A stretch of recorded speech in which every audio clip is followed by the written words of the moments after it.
You're watching Destiny Church. Live your call, fulfill your destiny.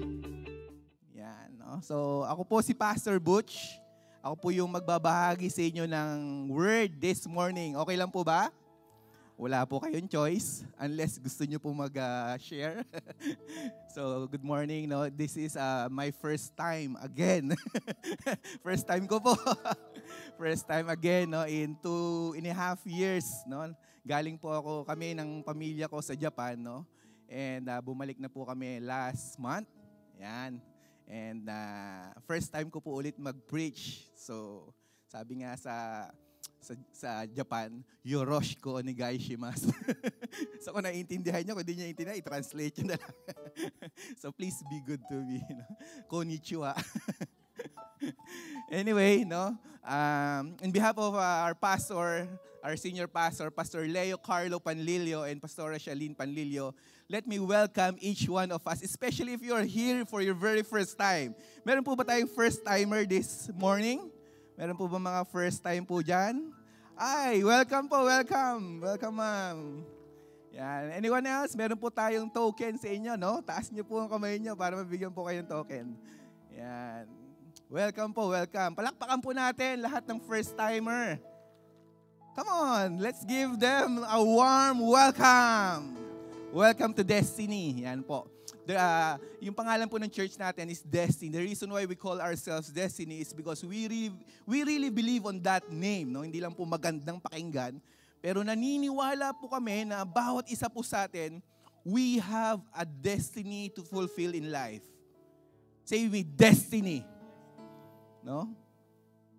No, bawat isa po sa atin, meron pong tinadhana ang Panginoon. The Bible says in Jeremiah chapter 29 verse 11, no? Talagang memorize na po natin yan. Sige nga, lahat nga po ng destiny.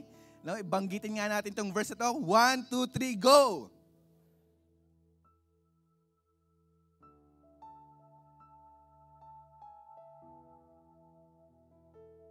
Yan! So lahat natin memorize itong verse nito. No? Sabi dun sa verse na yun, for I know the plans I have for you. And God is talking here. No? Sabi niya, alam ko yung plano ko para sa bawat isa sa atin. Para sa bawat isa sa inyo. Plans to prosper you and not to harm you. Plans to give you a hope in the future. No, bawat isa sa atin, merong pag-asa, merong hope, no, na nasa harapan natin na nag-aantay. Merong future. Sabihin mo sa katay mo, may future ka. Sabihin mo sa kaliwa, no? May hope pa. Yan. May pag-asa ka. Amen po ba? Sa mga nakikinig po online, welcome po to Destiny Church. And siguro before po ako mag-share, can I invite everyone to stand up and let's pray? Manalangin po tayo. Let's pray. Father, we thank you, God, for this morning. And oh God, we thank you that you brought us here this morning. We know this is not an accident that we are here. You have plans for us. You have purpose for us, Panginoon. Hindi po isang aksidente na nandito po kami. Nais po nyo, Lord God, na marinig po namin ang inyong salita ngayong umagang ito. Ano po yung mga pangangailangan ng bawat isa sa amin, Panginoon, whether financial, physical, emotional. Father, I pray that your presence will just be with us and allow us to feel your presence like never before. Magpakilala po kayo sa amin, Panginoon, personally. And this morning, Lord God, we just lift you up, Lord God, all our concerns to you. Speak to us your word. Change us, Lord God. Transform us, Lord. We receive right now, Lord God, something from you, Lord God. Freedom, blessing, comfort, and deliverance. We thank you. In Jesus' name we pray.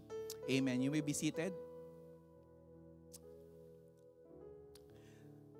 Yan. So, I believe you are excited this Sunday because ano bang sineselebrate natin this Sunday? Mother's Day! Yan. So palakpakan po natin lahat ng mga nanay. Yan, mga ina ng tahanan.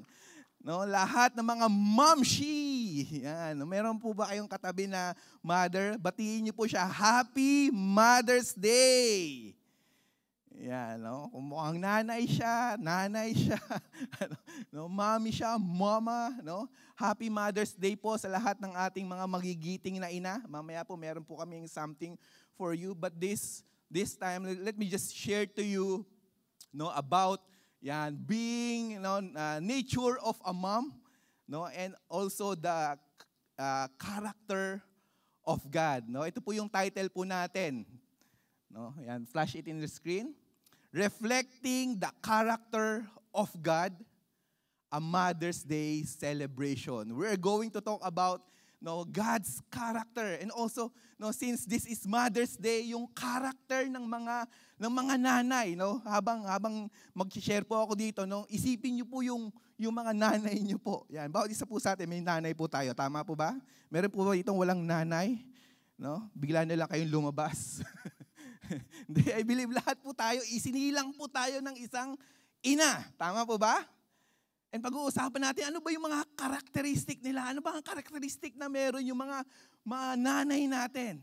At the same way, ito nga yung bakit ba merong silang karakteristik na ganito? Gusto niyo po malaman bakit sila magigiting na nanay? Sino sa inyo proud kayo sa nanay niyo?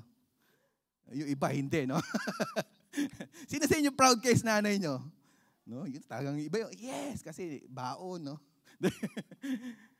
Talagang grabe yung mga nanay, di ba? Yung mga mother natin eh. Bakit nga ba meron silang ganitong karakter?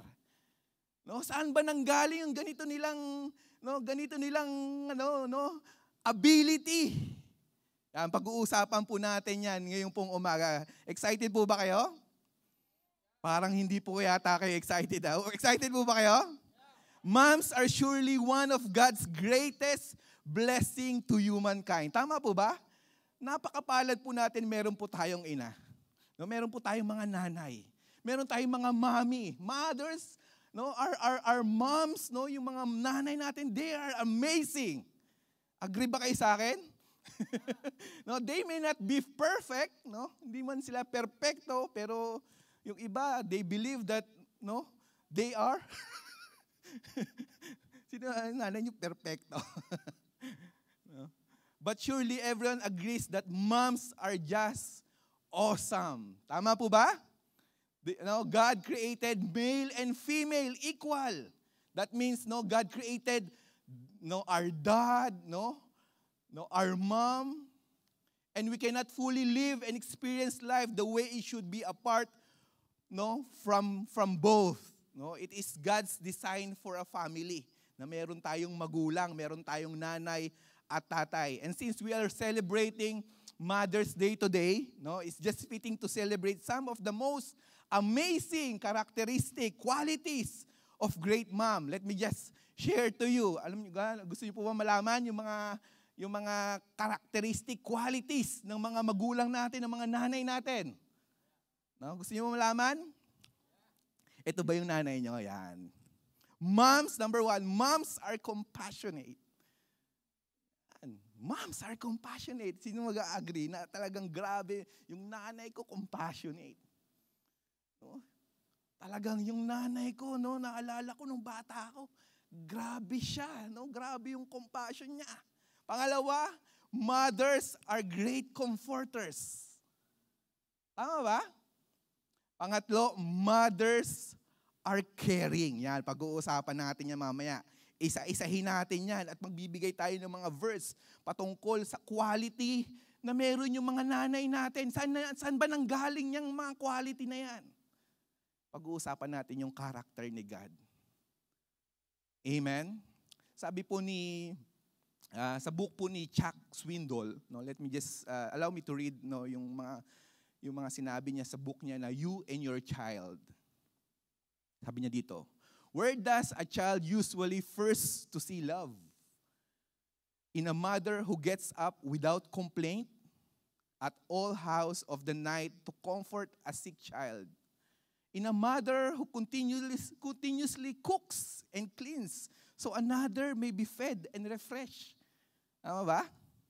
In a mother who goes the extra mile past boredom to read 100 times.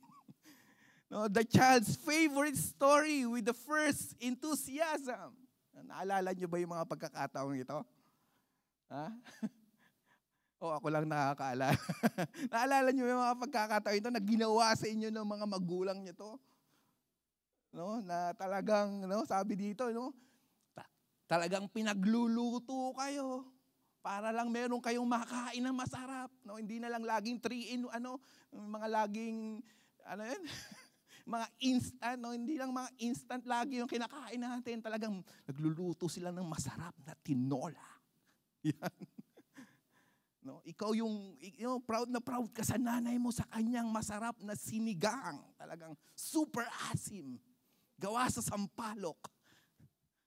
No, talagang ang tindi ng nanay mo. Talagang nung bata ka, naaalala mo, binabasahan ka niya ng libro. Tapos pag titigil ka na, iiyak ka. Hindi ka makatulog. Paulit-ulit, hindi ka nagsasawa. Talagang ang nanay mo, talagang yung enthusiasm niya, ang tindi.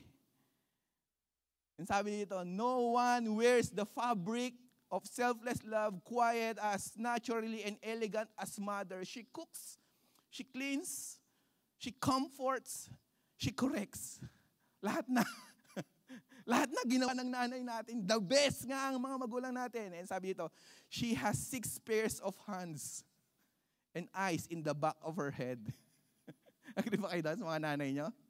Talagang ang dami niyang ginagawa. Talagang akala mo, nagluluto dito, naglalaba, nagsasambay, naglilinis. Tapos nakikita ka niya kung anong ginagawa niya kasi meron siyang mata sa likod. And sabi niya dito, one good mother is worth 100 school masters. Tindi ng mga nanay natin, no? Tama po ba? With these beautiful and awesome qualities, have you ever wondered where our mother got those from? Saan nga ba nanggaling itong karakteristik ng nanay ko? Ang tindi. Walang makakagawa niya ito eh. Ibang klase. Tama ba? Naalala niyo mga nanay niyo? Sa mga matatanda, yung mga nanay niyo dati-dati pa. Nung kayo yung mga bata pa, kung paano niya kayo pinalaki, kung paano niya kayo inalagaan. Well, the Bible tells us that we are made in the image and likeness of God. Allow me to read Genesis. Turn your Bible to Genesis chapter 1, verse 26 to 27. Basahin po natin. Sabi po dito, then God said, let us make human being in our image to be like us. They will reign over the fish in the sea, the birds in the sky, and the livestock, all the wild animals on the earth, and the small animals that scurry along the ground. So God created human beings in His own image. In the image of God, He created them. Male and female, He created them. Wow. So remember the story of creation, nung nilikha ng Panginoon, yung mga hayop, yung mga bagay-bagay sa himpapawid, sa karagatan, sa lupa. And then kinreate niya rin yung, sabi dito, God created human beings. Saan niya kinreate? Saan? In His image and likeness. Nilikha tayo kapatid, nilikha tayo ng Panginoon, ng Diyos sa kanyang wangis. Ano ba yung wangis ni God? Ano ba yung imahe ng Diyos? Tingnan mo yung katabi mo ngayon. Yan. Yung katabi mo ngayon, imahe ng Diyos yan. Yun. May narinig ako, yun. Talaga, totoo. Yun nga, yung katotohanan na kailangan nating maintindihan that each one of us, we are created in the very image and likeness of God. Kaya hindi totoo na ang tao nang galing sa unggoy. Naniwala ba kayo doon? Di ba? Anong mas papaniwalaan mo? Yung nagsabi na ang tao daw nang galing sa unggoy? O ang tao ay likha sa imahe, at katulad ng Diyos. Amen? Sa tuwing titingin ka sa isang salamin, makikita mo, wow, praise God. O ikaw ba yung tao nakikita mo? Natakot ka. Ayaw mo na nakikita mo. Hindi. We need to be thankful. We need to be, we need to thank God because yung image natin, yung likeness natin, yung imahe natin, yung pagkatao natin, we are created in the very image and likeness, the image of a quality and qualities of man and woman, father and mothers, were somewhat distributed between two sexes. And may I propose that these qualities that we see in our mothers were first all perfect qualities of our holy God. The things na nakikita natin sa ating mga nanay, ito po ay galing sa Diyos. Ito po ay characteristic, ito po yung qualities. These are perfect qualities of our holy God. Number 1. Anong quality ito? Ano po ito? Characteristic number 1. Babasahin nga po natin. 1, 2, 3, go.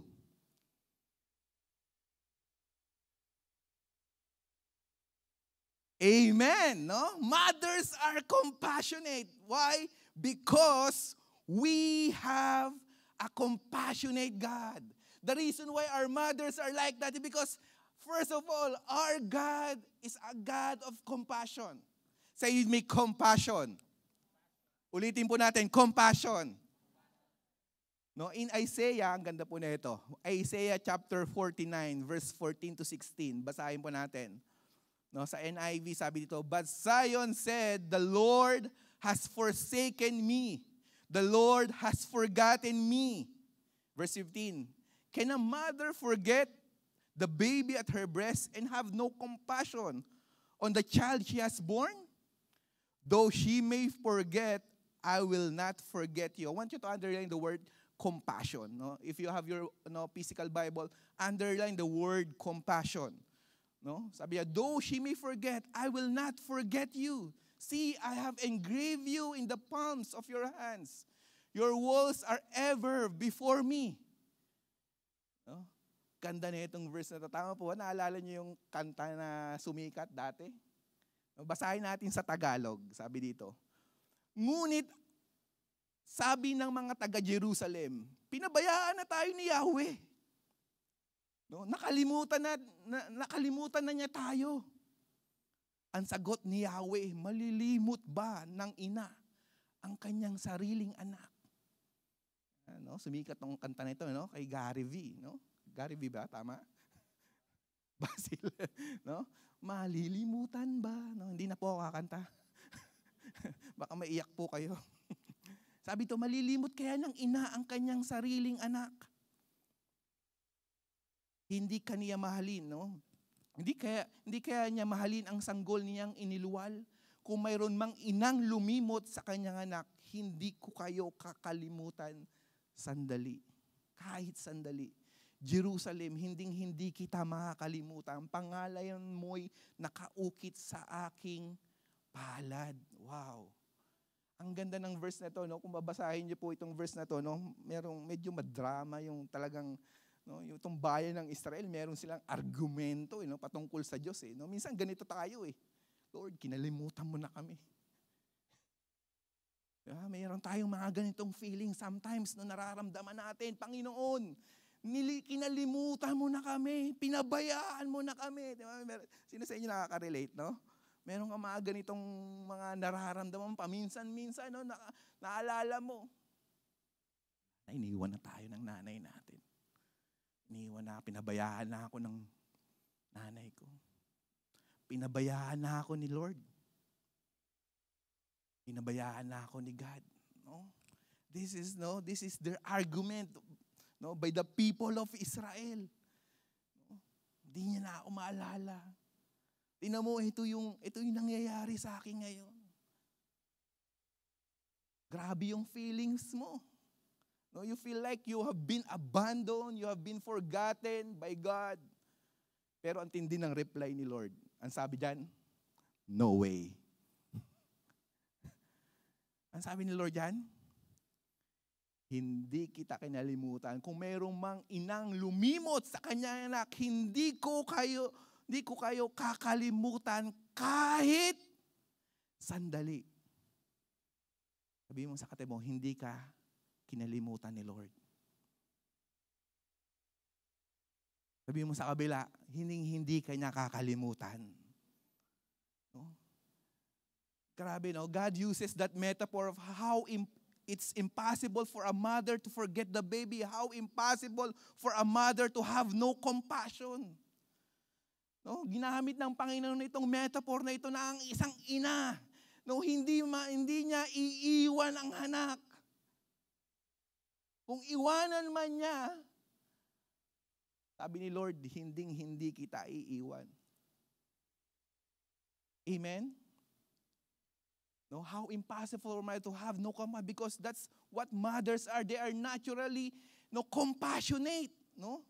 Probably more compassionate than their male counterparts. Amen? And even mother does forget, which is unlikely. Our God will never forget you. Our God will never abandon you. Kapatid, ngayon pong umagang ito, if there is one message na gusto ko pong tumanim sa puso't isipan po natin.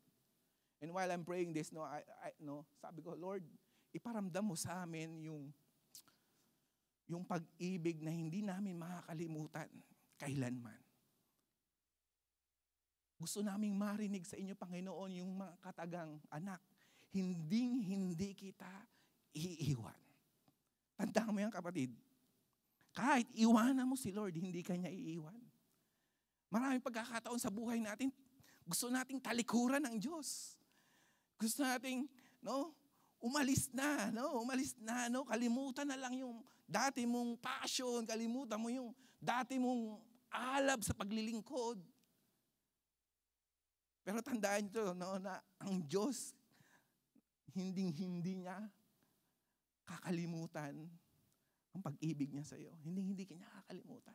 Hindi ka niya iiwan. Kahit na gusto mong iwanan si Lord, hindi. Ba? Amen. Feeling na may mga pagkataong feeling natin parang pinabayaan na tayo. Remember the footprint in the sand. Diba? Feeling natin na parang, ang sabi nila, yung story na yun, yung naglalakad siya. Una, dalawa yung footprint, kasama niya si God. Pero dumating sa point na parang, bakit isa na lang? Kala niya, iniwan na siya ni Lord eh. Hindi niya alam, bit pala siya ni God sa mga pagkakataon na yun. Amen? Minsan iisip natin, parang nakalimutan na tayo ng Lord. Church, God never forget us. God will never forget you. God will never forsake you. Sabi mo sa katabi mo, hindi ka niya kakalimutan. Amen. He loves you so much with such great compassion. Amen po ba? Sinulat ko po dito, God's unwavering love and commitment is even stronger than mother's bond. Kung gaano katindi yung pagmamahal ng nanay mo sa'yo, kapatid, mas matindi pa yung pagmamahal ng Diyos para sa'yo.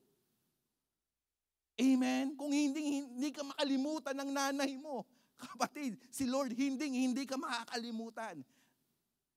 Amen po ba? And sabi niya doon, I have engraved you in my palms. Imagine, inukit sa Tagalog, inukit ka. Ang pangalan mo'y nakaukit sa aking mga palad. Subukan niyo na bang mag-ukit? Diba? Ewan ko, bata kayo, medyo in love ka nung time na yon, Sino sa inyo nasubukan na iukit yung pangalan ng crush mo? Wala bang gumawa dito nun? Sa kahoy, sa bato, sinulat mo, talagang pinakita mo sa kanya na kahit anong mangyari, kahit anong bagyo yung dumating sa buhay natin, nakaukit yung pangalan mo dito. Yung iba, pinatatupa yung pangalan ng asawa ng girlfriend. Hindi na mabubura yun eh. And ang ganda ng illustration na binigay sa atin ng Diyos na sabi ito, yung pangalan mo nakaukit sa kanyang mga palad. Amen. I have engraved you, on my palms. This image suggests that God's people are constantly on His mind and in His care. Can you imagine your name is written, engraved in the palm of our God? Paano niya makakalimutan yun nasa kamay niya? Sa tuwing gagawa siya ng milagro, sa tuwing gagawa siya ng something, magpe-perform siya, maalala ka niya. Chris Villarosa, Paulo Pulido. Nakaukit yung mga pangalan natin. Sabi na nakaukit na sa kanyang mga palad. Hindi niya yun makakalimutan. Always visible. Amen? Did you get that? God's people are never out of His sight. Hindi kanya papabayaan. Hindi kanya makakalimutan. Tandaan mo yan. Hindi ka makakalimutan ng Diyos. Amen? Sabi po sa Webster, compassion defines as sympathetic consciousness of others' distress together with a desire to alleviate it. It's a sympathetic consciousness of others' distress. Kaya pala ganun yung compassion sa atin ng Diyos eh. Nakikita niya ng bawat isa sa atin, we are living a life full of, talagang mess. Yung buhay natin hindi maayos. Diba? Remember the time na before ka ma-save? Kahit nga na-save na. Diba? Yung buhay mo talagang, talagang matindi. Kaya pala ganun yung naramdaman ng Panginoon, yung matinding compassion. Sabi diyan, there's a desire to alleviate it. And the Bible offers many examples of God's compassion. Makikita natin in the Bible, pag babasahin niyo po ang Biblia, makikita po natin kung gaano katindi yung, ano bang Tagalog ng compassion? Compassion. Habag. Yan. Kung gaano katindi yung habag ng Diyos. Unang-una, yung pagpapatawad niya sa ating mga kasalanan. God's forgiveness. We can see God's compassion, when the time binigay niya yung kaisa-isa niyang anak na si Jesus Christ na pako sa cross para pagbayaran lahat ng kasalanan natin, para mapatawad tayo sa lahat ng ating mga kasalanan. We can see that God, grabe yung compassion ni Lord, during nung ginawa niya yun. Amen po ba? Sometimes, minsan di natin maintindihan, Lord, gaano ba katindi yung compassion mo? Pinatawad ka niya sa iyong mga kasalanan. Isipin mo yun. Namatay ang kaisa-isa niyang anak, si Jesus, para pagbayaran lahat ng kasalanang nagawa mo. Pangalawa, God's provision. God provide for people's need in times of hardship. And through that, we can see God's compassion to His people.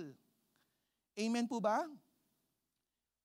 Sabi sa Baker's Evangelical Dictionary of Biblical Theology, basahin natin, sabi po dito, if you have that in the screen, the human disposition that fuels act of kindness and mercy, compassion, a form of love, is aroused within us where are confronted with those who suffer or are vulnerable. Compassion often produce action. Say may action. Compassion often produce action to alleviate the suffering, but sometimes geographical distance or lack of means prevent people from acting upon their compassionate feelings. The Greek and Hebrew word for compassion in the Bible also bear a broader meaning such as love, familiar tayo, to love, and to show mercy. Other near synonyms for compassion in English are to be loved by, or to show concern, or to be tender-hearted, and to act kindly. Ito pala yung meaning ng compassion. There's similar meaning niya, yung love, pag-ibig. Amen. And compassion, sabi dito, often produce action to alleviate the suffering. para maibsan yung mga, no, yung mga dalamhati, yung mga sakit, yung mga, no, yung mga, no, mga negative things sa buhay natin. Amen. Nakikita tayo ng Panginoon, no? Naalala ko si Jesus nung in Matthew chapter 9, no? Nung nakita niya yung mga crowd. Sabi doon, naiyak si Jesus. Ito yung mga pagkakataon na naluha, naiyak ang ating Panginoong Jesus. Because nung nakita niya yung crowd, sabi doon, when He saw the crowd, He had compassion on them. Because they were like sheep without shepherd. So they were harassed. So, nung makita niya yung kalagayan ng tao, they were harassed, they were broken-hearted. No? Sa totoo lang, no, kung titingnan natin maigi yung kalagayan ng mga kaibigan natin, kaklase natin, kasama natin sa trabaho, no, tanungin ko kayo, meron pa po ba kayo nararamdaman bilang Kristiyano, bilang tao na nilikha sa image and likeness ni Lord? The Bible says we are created in the very image and likeness of God. Hindi lang po ito para sa mga mommy. This is for each one of us. Para sa bawat, for everyone. No, na no, yung image natin, yung likeness natin, katulad natin ng Diyos, kung si Lord, grabe yung compassion niya, nararamdaman niya sa mga tao. Pag nakikita niya yung kalagayan ng tao, talagang nababagabag siya na hindi pwedeng wala siyang gawin. Hindi pwedeng, no, mag-stay lang ako dun sa nararamdaman ko. Hindi pwedeng gano'n. Hindi pwedeng wala siyang nararamdaman. When was the last time nakita mo yung kapitbahay mo, yung kaibigan mo, no, na talagang nagdurusa, matinding pinagdadaanan sa pamilya, sira yung relationship, talagang nahabag ka, gusto mong tulungan, invite kita sa church. Sharean kita ng gospel because kailangan mo to. No, hindi pwedeng wala kang gawin. Tama po ba? When was the last time you feel that kind of compassion? Sa iyong mga katrabaho, sa iyong mga kaibigan. Huwag na tayong lumayo sa inyong mga pamilya na hindi pa nakakilala sa Panginoon. Kita mo yung tatay mo talagang lulong sa droga, lulong sa bisyo, sigarilyo, alak. Parang wala ng direksyon yung pamilya nyo. Meron ka ba bang compassion?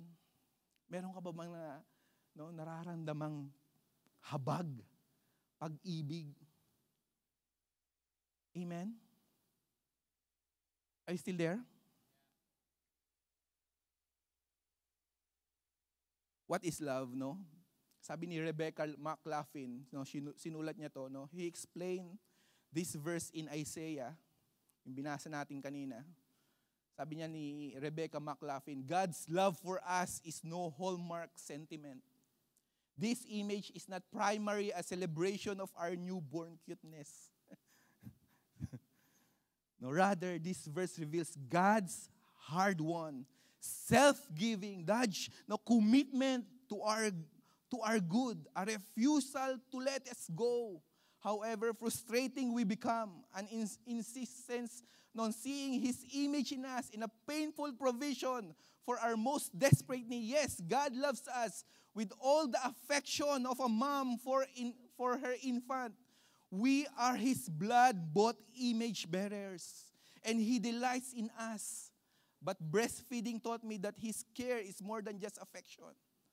When I fail and frustrate my Lord again and again, He nonetheless gets up in the night to meet my needs. Though a desperate mother may forget or at least give up on a fight of caring, no, for her child, He will not forget us. Tanda niyan. Kahit na sa kabila ng ating mga pagkukulang at pagkakasala, God will never leave you, will never abandon you. Amen? He will not forget us. Amen po ba? Nandiyan ba kayo?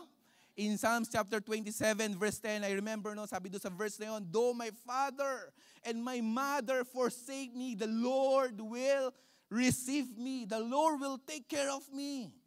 Iwan ka man ng nanay, ng tatay mo, no, sa mundong ito. Si Lord, hindi ka niya iiwan. Kapatid, sabihin mo sa katay mo, hindi ka iiwan ni Lord. Why? Because our God is a compassionate God. Mothers are compassionate, no? Number 1, mothers are compassionate because we have a compassionate God. Pangalawa, number 2, no, mothers, basahin natin, 1, 2, 3, go! Wow, no? Mothers are great comforters, no? Naalala niyo mga nanay niyo, talagang atindi yung comfort niyan eh. Talagang ayaw niya mabasa yung pawis. Mabasa yung pawis na nga, no? Mabasa yung likod mo eh, ng pawis. No, talagang grabe, no? Ayaw kanya magutom, kahit siya magutom na yan, no? Wag lang yung anak niya.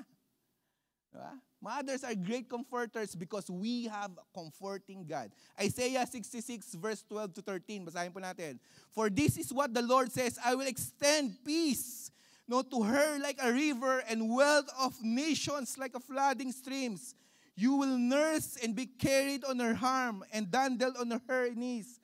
As a mother comfort her child, so I will comfort you and you will be comforted over Jerusalem. No, have you, no, anyone here experience being comforted by their moms? No, talagang kinomfort talaga kayo ng mga mom nyo. No, kayo yung mga bata pa, kahit tumanda na kayo, parang yung turing sa inyo, mga bata pa rin. No, talagang nilalagyan talaga ng panyo sa likod, yung no, teenager ka na, may panyo ka pa rin sa likod. Pinupulbuhan ka pa din. No, when you are hurting in pain, like when you are, remember the time na meron kayong mga sakit, talagang it's your mom who attend us right, no? Who attend us right? Tama ba? No, nung mga may sakit ka, talagang hindi mapakali yung nanay mo eh, kung pwede lang, no? Marami ako narinig, kung pwede lang, anak, ako na lang yung may sakit. Yan. Because ayaw niya na magkasakit ka. And talaga namang matindi yung comfort ng mga nanay natin. Tama po ba? No? There is just something about their comfort, no? Minsan hindi naman talaga mawala yung lagnat mo, pero iba yung haplos ng ina. No, na may kasamang Vicks VapoRub. Talagang hinahaplos ka talaga niya. Pinapainom ka ng Royal, no? Bata kami, pinapainom kami ng Royal eh. Ba't kaya Royal? Pinapakain ka ng Skyflakes para daw mawala yung lagnat mo. Eh, hindi naman nakakagaling yung mga yan eh. Pero dahil sa comfort, gumaling ka eh, no? Ang tindi na, no? Dahil sa arugaan niya, talagang, no? Amazing experience yun. Amen ba? And we need to understand that quality comes from God. Our God is a God of comfort. When we feel discomfort, when you go through difficulty, God's comfort is reassuring. May mga pinagdadaanan ka ba ngayon, kapatid? Pastor, hindi yung pinagdadaanan ko ngayon. Ano nga ba mga natin? Situations where we need comfort during emotional distress. O ba yung taong grabe yung kalungkutang nararamdaman mo ngayon? You need comfort from God. Ikaw ba yung taong grabe yung grief mo? No, talagang, hindi ko maipaliwanag, pastor, yung kalungkutan nararamdaman. May mga ganun na nararamdaman. Minsan hindi mo maintindihan saan nanggagaling yung kalungkutan eh. Alam mo yung anong kailangan mo? Comfort ni Lord. God will comfort you. No, ikaw ba yung taong grabe yung galit mo? No? All you need is comfort from God.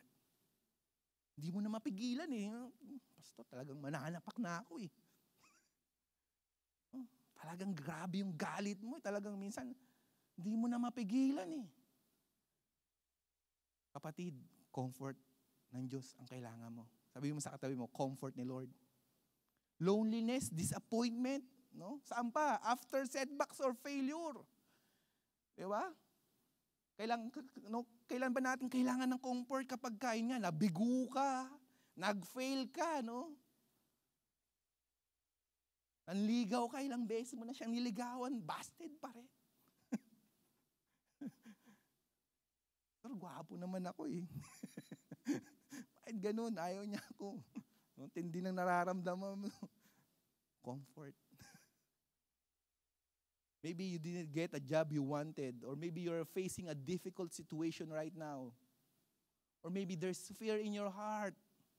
You are unknown, unknown of, there's fear, during the time of our uncertainty. Unknown can be scary, right? Tama ba? Pag di mo alam yung mangyayari sa araw ng bukas, parang talaga natatakot ka. Kapatid, God will comfort you. Amen? In Psalms chapter 30 verse 5, tears may flow in the night, but joy comes in the morning. This is the promise of God. As a people of God, as a church of God, let me just remind you na, yes, you're feeling depressed, you're feeling sad right now. There's maybe, tears, that flow in the night. But sabi doon, hindi forever night. Darating ang oras na magliliwanag na, sisikat na ang araw. Joy comes in the morning. Amen po ba? Amen po ba? Hindi forever ganyan ka, kapatid. Hindi forever ganyan yung mararamdaman mo. I want you to just come to the Lord because our God is a God of comfort. Like a mom comforting his child. Like a mom comforting his baby. Talagang hindi niya hahayaan na makaramdam ka ng pagkabalisa. Hindi niya hahayaan na matakot ka. Diba? Pag tayo natatakot, talagang yumayakap tayo sa mga magulang natin nung bata tayo eh. Tapos yung yakap na yun talagang, grabe yung embrace na yun, yung embrace na let me just assure you that I'm here for you. You don't have to be afraid, my son, my daughter. Hindi mo kailangang matakot kasi yakap na yakap ka ng Diyos.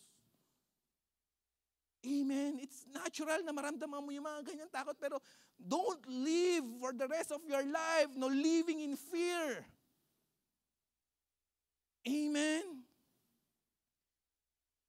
Let's go to God and embrace God and allow God to comfort you, to feel His love for you.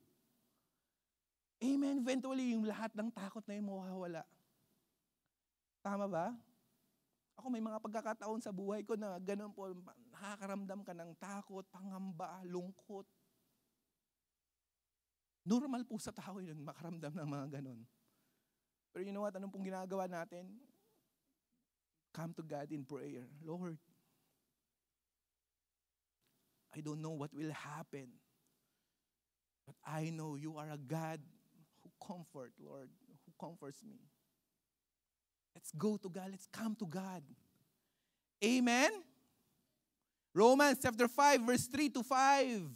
Not only so, but we also in our sufferings, because we know that suffering produces perseverance, character, and character, hope. And hope does not put us to shame because God's love has been poured out into our hearts through the Holy Spirit who has been given to us. Grabe yung pangako ng Panginoon, no? Because God's love has been poured out into our heart. No? That hope does not put us to shame because God, is a God of hope. Amen? God will comfort us in the times of trouble, difficulty. God will comfort you. Amen po ba? No, it's no coincidence that the third person, the Holy Spirit, the third person in Trinity is given the name our Comforter. Amen. The Holy Spirit, His another name is He is the Comforter. Sabi ni Jesus, I will send you the Holy Spirit, which is your Comforter. Sarap na, yung feeling na meron kang magko-comfort sa'yo. Nandiyan yung Holy Spirit. Amen? Pangatlo, basahin natin. 1, 2, 3, go!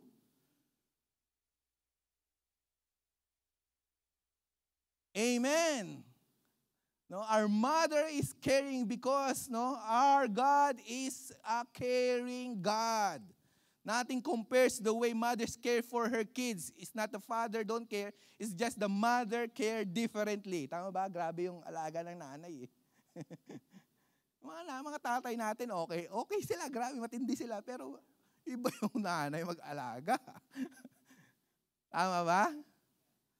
They care more tenderly, more affectionately, even more protectively.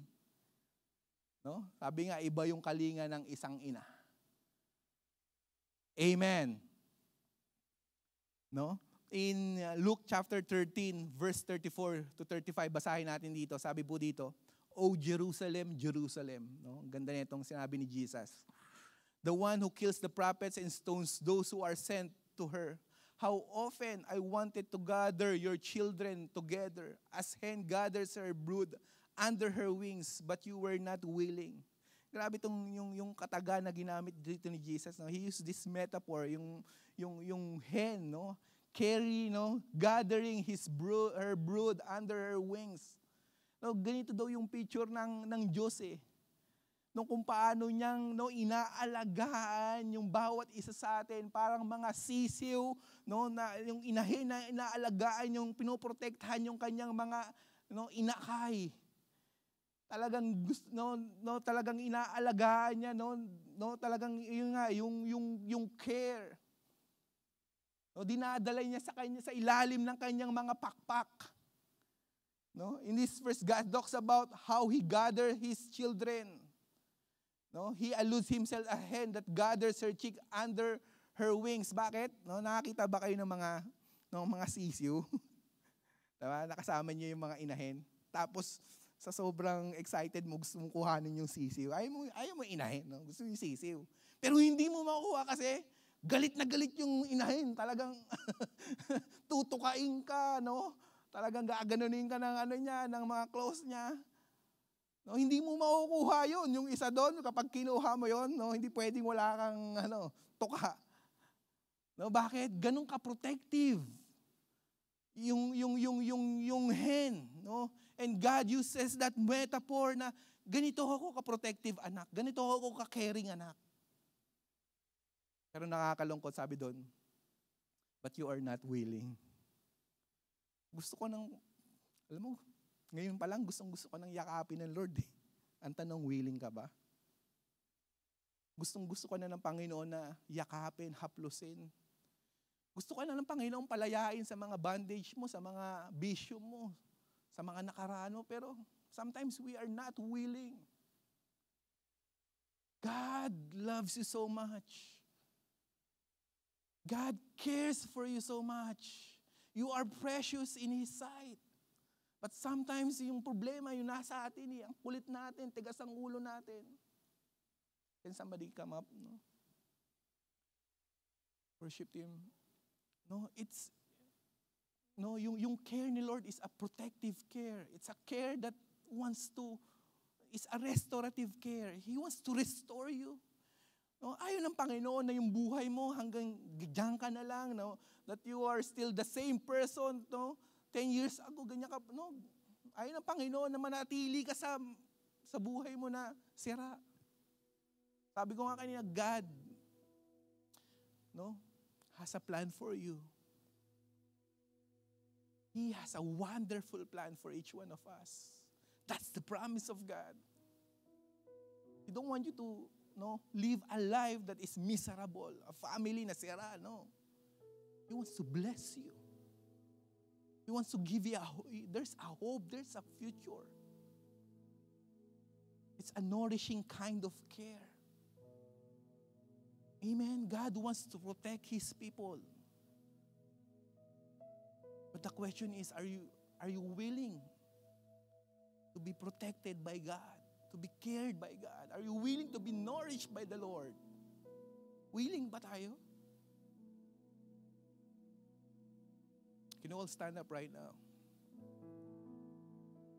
As we close, the Bible says in Psalms chapter 17, verse 8, sabi po dito, keep me as the apple of your eye. Hide me in the shadow of your wings. Lord, hide me in the shadow of your wings. God wants to protect His people. God wants to care for His people. Let us be that kind of people, church, that, Lord, we want you. We want you to, Lord, we want you to care for us. We want you to protect us, Lord. Let us be that kind of person na, yes, Lord, I'm like that kind of person na, Lord, gusto kong yakapin mo. Huwag mo akong pababayaan, Lord, because yun yung sinabi mo sa iyong salita. If you are that person, I want you to just Close your eyes, bow down your heads, just pray right now. Manalangin po tayo. Yes, God. Father, we thank you, God, for your word. Salamat, Panginoon, sa oras na ito na narinig namin ang inyong mga pangako, narinig namin ang inyong mga salita. Lord God, yung mga promise nyo, Panginoon, na hindi nyo kami iiwan, hindi nyo kami pababayaan, Panginoon, that you want to care for us, that you want, Lord, to protect us, Lord, that you want, Lord God, to love us, oh God. And today, Father God, I pray that each one of us, as we respond right now, Lord, with all our hearts, Lord God, Lord, allow us, Lord God, to be like that people, Lord, to be the people that who will respond, Lord, with all our hearts, Lord. Here we are, oh God, Lord. We want to be under your wings, oh God, in the shadow of your wings, Lord, in the name of Jesus, oh God. In Jesus' name, Lord. Panginoon, patawarin niyo po kami. May mga pagkakataon, Panginoon, na nagiging makulit kami, Lord God. Lord, ayaw po naming magpa-care sa inyo, Panginoon. Pagkos lumalayo kami, Panginoon, Lord, right now we come before you. In Jesus' name, Lord, in the name of Jesus, oh God. In Deuteronomy chapter 3, verse 22, the Bible says, do not be afraid of them. The Lord your God will Himself fight for you. He will fight for you. May pinagdadaanan ka ngayong kapatid, God will fight for you. That's an assurance from the Lord. Lord, thank you, God, for your word. You're going to fight for us, Panginoon, in this battle or in this life, Panginoon, in the name of Jesus, oh God. Lord, our hands are raised right now, Lord God. Lord, as a sign of submission, Panginoon, a sign of surrender, that we surrender to you all our concerns. We surrender to you all our cares, oh God. Thank you, Father God, for you are a God of compassion, that you are a God, Lord of care, Lord. Lord, in Jesus' name, Lord God, a God who will protect us, Lord God, in the name of Jesus. A God of comfort, Lord, in Jesus' name. In the name of Jesus, Lord God. And today, Lord God, Lord, allow us to feel your embrace. Allow us to feel your love. Allow us to feel, Panginoon, your comfort, Panginoon, in the name of Jesus. Let's worship the Lord. You have been so good to me. God, I can't believe how you love me. What a friend you have been. So good to me. Oh God, I can't believe how you love me. What a friend you have been. So good to me. Oh God, I can't believe how you love me. What a friend you have been. So good to me. Oh God, I can't believe how you love me. What a friend you have been.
Yes, God.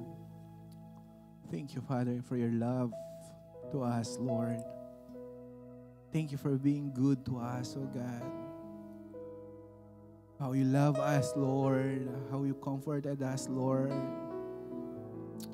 Sige po, church, let's just thank the Lord for being good to us, for what He has done in our lives, for His love and His faithfulness sa buhay natin, sa kabila ng mga pagkukulang natin.